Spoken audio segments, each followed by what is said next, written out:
Hi there, everyone. Welcome back. Today we're going to talk about Java's primitive data types. We use them all the time, and I just want everyone to have a good understanding of what they really mean and when you should use them.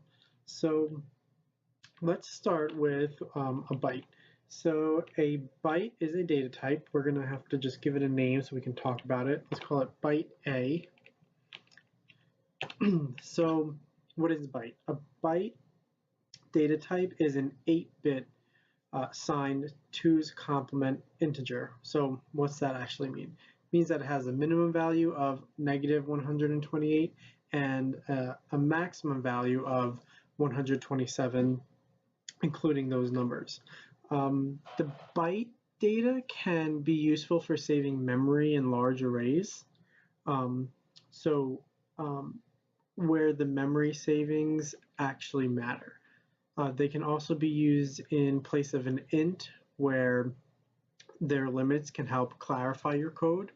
And the fact that a variable's range is limited can serve as a form of documentation. So we don't really use bytes too often, but they can come in handy when we know how to use them. So that's why we're going over it here. So we can say byte A equals 100, and that would be, perfectly acceptable to hold a byte. And the default value for a byte is 0. Just keep that in mind. What can we talk about next? We can talk about the short data type next. I'm just going to go with short B.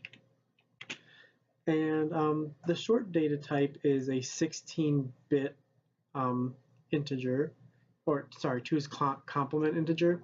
It has a minimum value of 32,768 and a maximum value of 32,767 inclusive. Just like the byte, the same guidelines apply.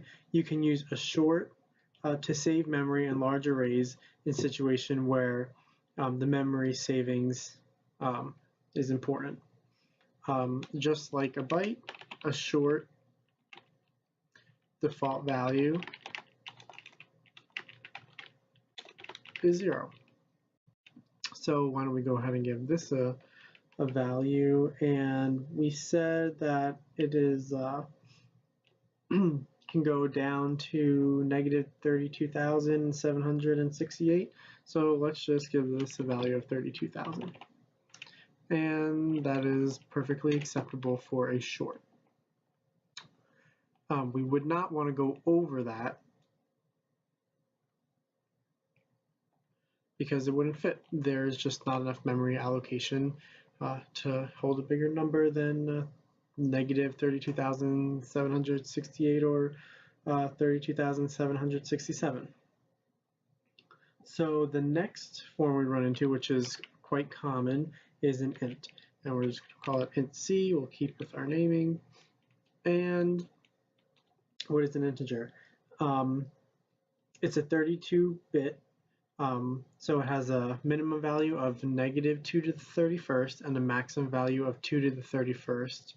And in Java 8 and later, you can actually use the int data type to represent an unsigned 32-bit integer that has a minimum value of 0 and a max value of 2 to the 32nd times -1. You want to use this integer class to use int data types as an unsigned integer. We'll talk about number classes, and that will kind of make a little more sense.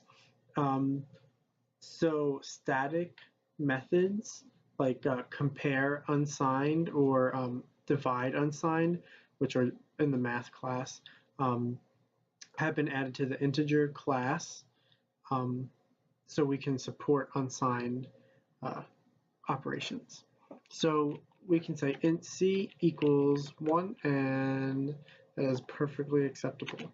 And again, the default value is 0. Okay. Next. After integers, we have a long. We'll call this long D. And the long data type is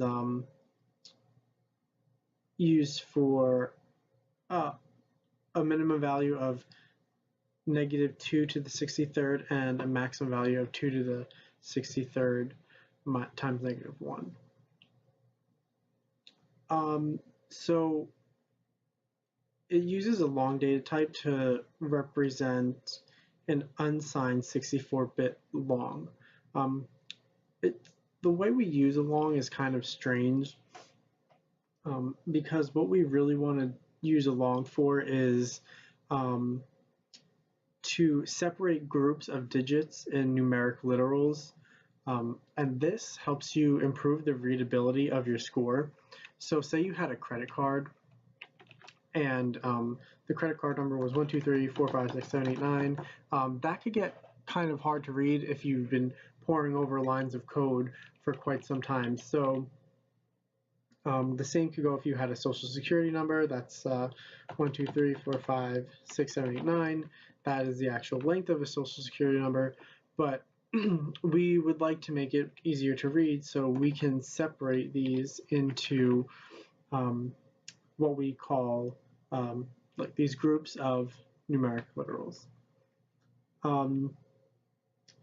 If your code contains numbers with a lot of digits, you can use an underscore character to separate the digits in groups of 3, similar to how you use punctuation marks or commas as a separator when you would to write out something. Okay, now our next would be a, sorry, I lost my notes here, a float. So what is a float? A float is a single precision floating point decimal. It ranges in values beyond the scope of most things you might do. It's specified in floating point types, formats, and values. If you wanted to look it up in the Java docs in Oracle. Use a float instead of a double if you need to save memory in large arrays of floating point numbers. So say you had an array and it was filled with a bunch of floating point numbers, you would want to use the float. So an example of a float could be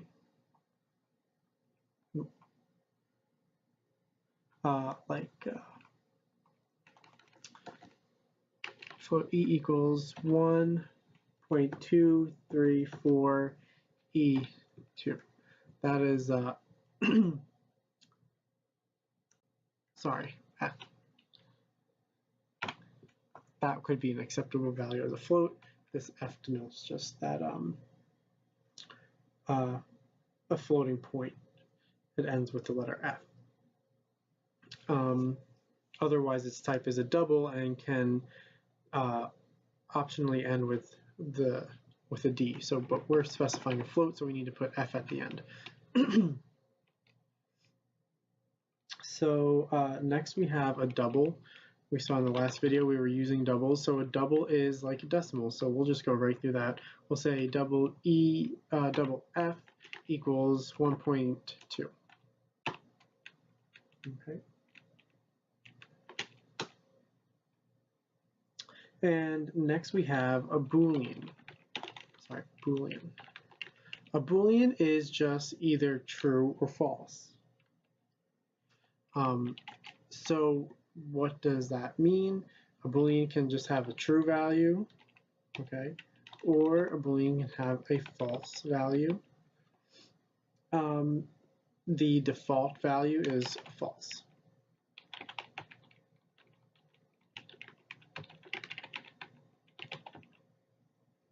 So we use Booleans when we're in loops and we need to check something.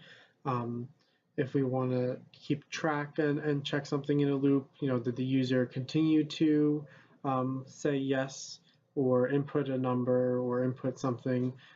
If they said they want to quit, then we would change our Boolean value to false and then quit them out of whatever loop we're in. And then we have char. Some people say char, car, I say char, but a char or a car is just a single character. So what that means is that it can only have that type of value. We are not saving a sentence or a paragraph, we're just saving one letter. If I put a letter in there, we're going to get an error because it's only big enough to hold one letter. Now, we'll just talk about strings for a minute, although in Java, strings are not a primitive data type because strings are immutable. So actually, let's hold off on strings and we'll talk about that at a later time. There's a lot of cool things we can do with strings and a lot of cool things you can do with all these data types. So it's important to just remember what kind of data types are out there and when to use the right ones. Again, there's a whole bunch of information on docs.oracle.com, and I actually have it up here. And you can see all that cool information. A lot of the stuff that I talked about was in here. If you want to dive in deeper, you can learn a lot more. All right, so that's the end of our data types, and we'll see you next time.